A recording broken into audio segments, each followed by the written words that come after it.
Yeah, I thought we played really hard today. It's a disappointed locker room right now, but it's a locker room that has a lot of pride in it. I mean, we out-rebounded Baylor, arguably the best team in college basketball. We came up with some real competitive kind of fight stats, the block shots tonight, a lot of plays around the basket. So I think the effort was there, the grit was there, and we played a lot of toughness.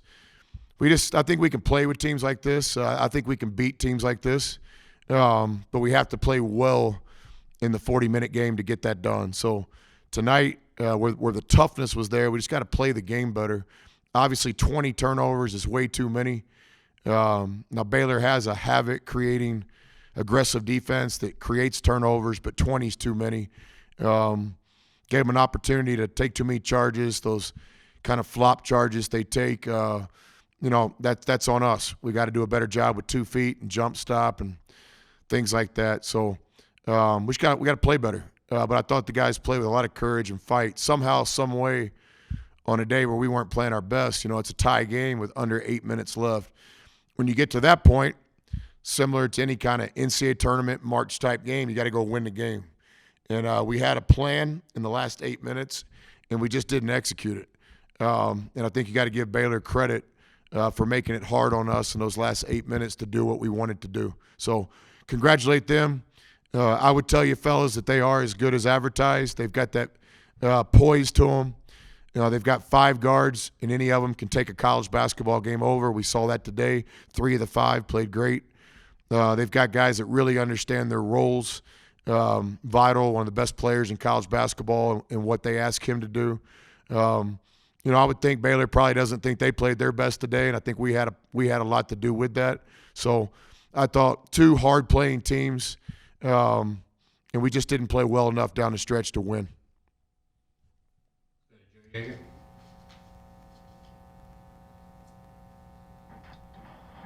Coach, how would you assess your team's perimeter defense today, and what was the key for some of those guards kind of getting loose for some perimeter shots down the stretch? Well, I thought the tale of 2 halves, to beat a team like Baylor, again, guys, you got to play well. And what does that mean? It means your offense and defense both have to hold their own. I thought in the first half our defense kept us in the game, was really good, outstanding, championship defense. Our offense, we just couldn't get anything cranking.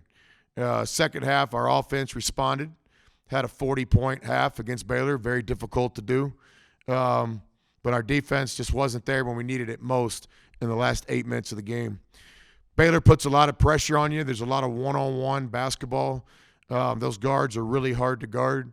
I think we didn't want to give up as many three-point shots as we did tonight. We wanted to turn them into drivers, and we just didn't get that done. So you're not going to take everything away from Baylor, but certainly when we had a chance down the stretch, when it was 7.5 minutes left to tie game, we really didn't want to give up threes, and that's exactly what we did. All right, Eric Kelly. Coach, you talked about how good you guys were in terms of rebounding, including the offensive rebounding. But what caused y'all to not be able to turn as many of those offensive rebounds back into points as you might have wanted to? Baylor, the number 2 team in the country, the projected number 1 seed in the NCAA tournament as of today, a team with experienced players, one of the best defenses in college basketball. Our guys were trying really hard, and sometimes it's not about you. It's what's the other guys doing too. So they got a really good defense. They're hard to score against. I think for us to score 40-something points in the second half, and that's not counting when the game got out of hand late, where we could have manufactured some more offense, but now we're forced to get outside of our offense and try to get into a come from behind offense. Like, I think if we could have just kept rolling, we could have had a 50-point half. But the reason we didn't get a lot done in some of our second possession situations is Baylor. And then what did you do well for the majority of that game to hold down Jared Butler offensively? Well, I think from his standpoint, he missed some shots tonight he normally makes, but you do have to give our guys credit. We contested shots. We obviously pressured him. I don't know if he's ever had a 7-turnover game in college, but I think you got to give our guys some of the credit. Just like, some of our guys, I've never seen our guys have 5 turnovers individually. So, again, 2 hard-playing teams out there. I don't know how Coach Drew feels, but I think both teams were competing and playing really hard. I just thought that they played better than us the last 8 minutes of the game where it mattered most. Let's go to Phil. You mentioned against Baylor, there's a lot of one-on-one play. How important is Mac's skill set in this matchup when they force you to do that? I don't understand the question. When against a team like Baylor that makes you play one-on-one a lot, how important is it to have a guy like Mac who can attack in that situation? Yeah, you misunderstood. Baylor plays a lot of one-on-one basketball with those guards they have by design. I didn't think Baylor did anything tonight to make us play one-on-one. A lot of that was self-inflicted. When we move the ball and the ball doesn't stick and we play through Marcus and we play through some of our best players, it's not our plan to play one-on-one basketball. All right, Carlos. Chris, I know it's not the result you wanted, but what did you learn about this team as they battled through 2 top 5 teams and were really close and got it to within 1 possession, and we're pretty close to getting 2 wins this week? Yeah, I agree, Carlos. And you put Kansas right there, a 1-possession game. So I think what I've learned is what I already knew. We can play with these teams. We can beat these teams. What we have to do is continue to get better. And that's, it kind of sounds like real simple to talk about, but it's the journey, man. So while you're playing games, while you're having only a few practices, the way this college basketball deal's set up, you have to somehow, some way keep getting your team better. I think our team definitely got better in these last 2 weeks where we were able to put a 3-1 record on the table in the Big 12. Hard to do. If we can go 3-1 again, we'll be in the fight for the last couple weeks of the season come March. So, but I think what we know internally is that we can play with these teams. We can beat these teams. We just have to play well. Individual players have to play well. We can't have guys with 5 turnovers. Guys go 1 for 7, 1 for 8. Guys miss 3 blockouts. Guys give up 2 hand-down, man-down threes when they come in the game. Individual players have to play better. Our team has to play better. Starts with me as the coach. We've got to figure out a way to manufacture more offense in the first half. We got to figure out a way to get stops when we need them most in the second half. So coaching's got to get better. The playing's got to get better. The team's got to get better. But I think we've proven to everybody that we can play with the best teams in college basketball. There's no doubt about that.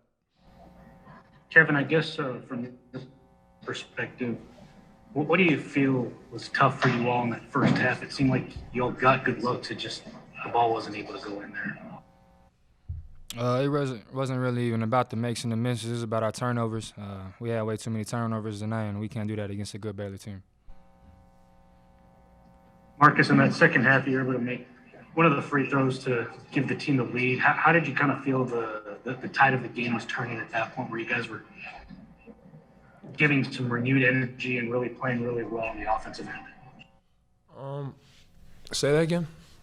Okay, say that again, that question.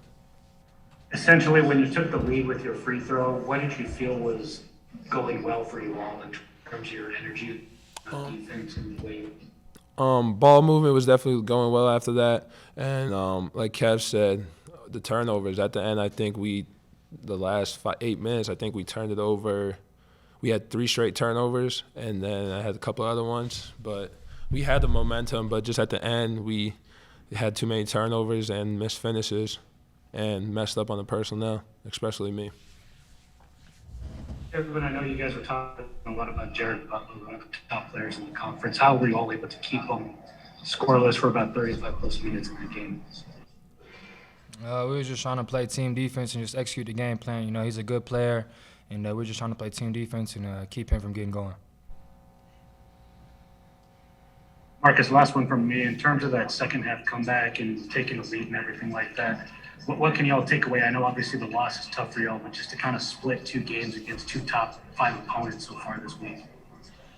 Take away that we could still get better, even though we didn't play us as a team, we know we didn't play our best. We still had a close game with them, and then just overall, just knowing the personnel, especially for me, like at the end of the game, I gave Butler 2 threes, and we was at one point the score was they're up by 8. Take away those 2 threes, it's a 2-point game. But so overall, just learning the personnel. Then also we know we could get better, but yeah, for us this one hurts. All right, let's go to Eric Kelly. Quick question for both of you guys. The lack of free throws in the first half, was that a matter of settling on offense or just not getting shots up because of those turnovers Kevin mentioned? Yeah, some of it's on the turnovers, like I said earlier, and then the other part, we just got to be aggressive and just demand the foul. So. Yeah, when our shots wasn't falling the first half, instead of keep on shooting the threes, we should just kept on driving in and try and like Beard says, demand the foul. All right, let's go to Phil. For either one of you guys had 18 offensive rebounds. We're only able to turn that into 5 second chance points. What did they do well to prevent you from scoring off those offenses? Personally, I just think it was us. We didn't gather and go up strongman finish. I think we would express. I remember one play, we got the rebound I think like 3 times, and then at the end I didn't gather and just went up and hit the rim. I think it wasn't. I don't think it was really anything that what they did. I think we just sped ourselves and just didn't have strong finishes. So it was just overall just us at that point because we was getting offensive rebounds, no problem, but we just had to have those second chance finishes.